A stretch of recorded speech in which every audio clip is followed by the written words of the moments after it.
En gros, je vais vous présenter des situations et vous allez me dire, vous, donc au début, c'est moi un petit peu qui vais vous dire ce que j'en pense, etc. On va quand même essayer de rendre le truc interactif.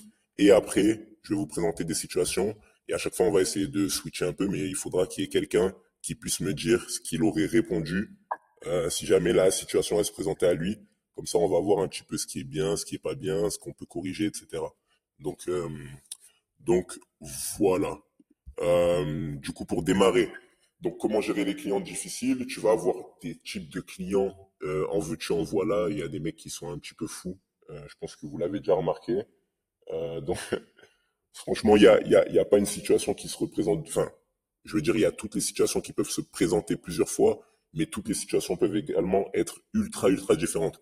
Donc, en fait, au-delà de savoir quoi dire quand une situation se présente, il faut surtout comprendre, en fait, la psychologie qu'il y a derrière et comment est-ce qu'une situation même similaire peut au final être répondue de la même manière. Donc, bon, je pense que vous voyez ce que je veux dire à ce niveau-là.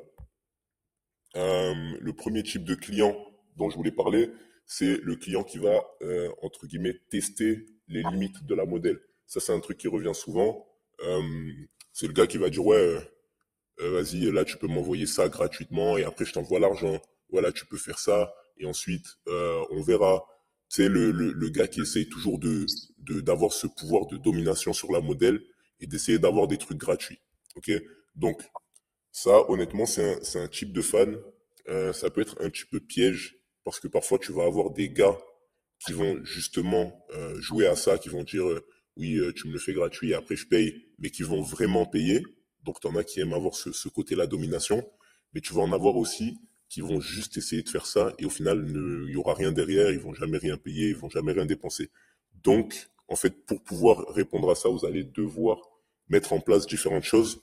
Donc au niveau de la sexualisation que vous allez mettre en place, la clé principale, ça va être le fait de fixer un cadre qui va être vraiment réaliste. Ça, vous allez voir que c'est un point, comme je vous ai dit, il faut comprendre la psychologie, c'est un point qui va vraiment revenir plusieurs fois.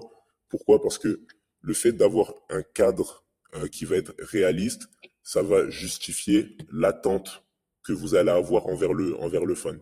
Je m'explique. Si jamais, là, imaginons que tu débutes, tu sais pas comment vendre un script, tu sais pas comment fixer un cadre, tu dis au gars, oui, là, j'ai des vidéos de moi en train de me toucher la chatte, est-ce que tu veux les voir? Ok? Le gars, il va te dire, oui, là, envoie-moi un nude gratuit et après, je paye pour voir ta chatte ou je ne sais quoi. Ça, c'est une première situation dans laquelle t'as pas fixé un bon cadre qui est réaliste, hein, quelque chose qui a vraiment l'air d'être contextualisé. Deuxième cas, maintenant, là, la vidéo, tu lui dis que tu viens de la prendre là tout de suite pour lui. Tu es en train de lui expliquer que tu étais, par exemple, en train de regarder un film devant Netflix et que là, tu as mis une lingerie spécialement pour lui. Donc, tu t'es levé de ton lit, tu es allé, tu as enfilé ta lingerie et ensuite, tu lui as fait une vidéo là tout de suite et là, tu lui envoies 30 secondes après. Est-ce que vous vous rendez compte de la différence d'angle que ça va avoir en termes de puissance et en termes d'attente que vous pouvez avoir envers le fan.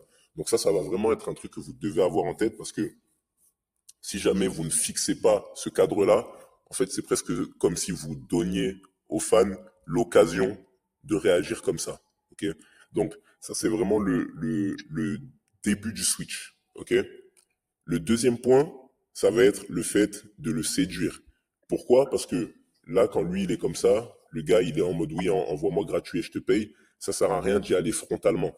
Je vois beaucoup, je vois beaucoup de managers, hein, je sais pas si c'est le cas de certains d'entre vous, qui vont essayer d'aller à la confrontation directement avec le fan. Donc, il faut savoir ne pas se laisser, ne pas se laisser marcher dessus, pardon, en tant que manager, en tant que modèle, enfin, prétendu modèle qui chatte, mais il faut aussi savoir essayer de brosser, entre guillemets, le fan dans le sens du poil, donc en instaurant premièrement un bon cadre, et ensuite en essayant de le séduire, donc en essayant de le mettre dans de bonnes conditions, de lui faire ressentir quand même des émotions positives qui vont faire qu'il a envie de voir plus. Il faut essayer en fait de comprendre le style de fan que vous avez en face de vous. Ça va vraiment être la compréhension qui va devoir primer. Et du coup, ensuite, au moment d'essayer justement de contrer, de contrecarrer un peu sa demande de, de contenu gratuit, vous allez devoir essayer de rediriger directement vers le sexting, mais en vous servant justement de votre cadre réaliste. Et en fait, là, vous avez un petit peu le pouvoir sur le fan une fois que vous avez fixé un bon cadre, tout simplement parce qu'il va se sentir, il va sentir qu'il vous doit quelque chose entre guillemets. Donc la redevance entre guillemets, c'est un truc que vous devez toujours employer. C'est quoi? C'est que si tu lui donnes quelque chose, donc il sent il y gagne quelque chose. En fait, il va vouloir te donner quelque chose en retour. C'est-à-dire que quand tu donnes à quelqu'un, forcément, après, par derrière, cette personne, elle a envie de te redonner. Exactement. Voilà, la réciprocité. Et en fait, en exploitant ce phénomène-là de réciprocité, vous allez directement avoir un pouvoir sur le fan qui va être que, OK, là, elle vient de faire ça pour moi, elle vient d'instaurer, elle vient de vraiment mettre en place, entre guillemets, dans sa vie, là, des choses pour me faire plaisir. Donc, de se lever, de mettre sa lingerie, de me faire une jolie vidéo, gna gna gna gna gna gna.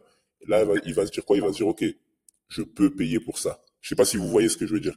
Est-ce que, euh, est-ce que déjà tout le monde a compris là ce que j'ai dit ou est-ce que je voulais en venir au niveau de la réciprocité?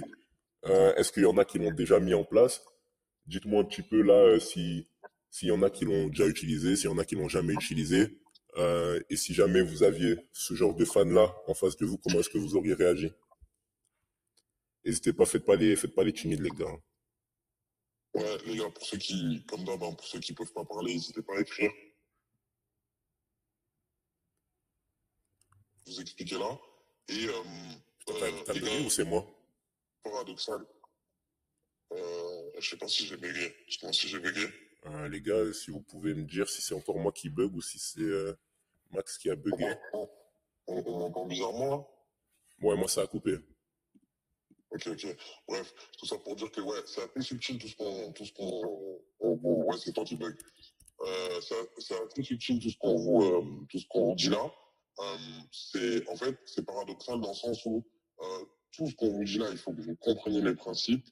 Mais en fait, des fois, et c'est quelque chose qu'on a beaucoup vu en coaching, c'est que il y a énormément d'élèves qui, chez le time waster, cherchent à trouver des excuses au time waster dans le sens où, en fait, là, on va vous apprendre plein de principes de base qui font que un mec qui, de base, peut paraître comme un time waster peut se retrouver à payer parce que vous emballez bien le papier cadeau, parce que vous mettez de la réciprocité, parce que. Et en fait, ce qui fait que, à chaque fois, vous allez tomber sur un profil d'un mec qui, pour X ou Y raison, vous voyez qu'il paye pas. Vous allez dire, ah, mais là, c'est parce que j'ai pas bien emballé. Ah, mais là, c'est parce que. Alors que très souvent, c'est juste des time wasters, il faut passer à autre chose. Donc, prenez tout ce qu'on vous dit avec énormément de subtilité. Et voilà, les gars, tout simplement. C'est ça. C'est ça, c'est ça. Il faut quand même toujours faire attention.